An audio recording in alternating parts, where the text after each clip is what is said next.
Install Android 10 on Cubot Note 10 via LineageOS 17.1 GSI Treble ROM. Please check the description for important notes and all the download links. First download ROM and GApps packages, then transfer the downloaded files to the phone storage, link is in the description below. Step 2. Boot your device into TWRP recovery.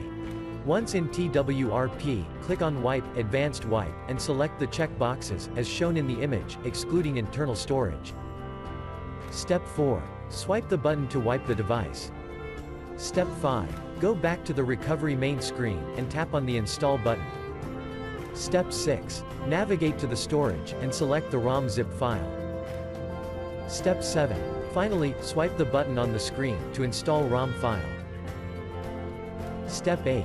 Flash the GApps zip package, in the same manner. Step 9. After GApps flashing completes, select Wipe Cache and dalvik from bottom left side of screen, and swipe to wipe. Step 10. When the flashing process is complete, hit Reboot System. That's it, you have successfully installed the ROM on your device.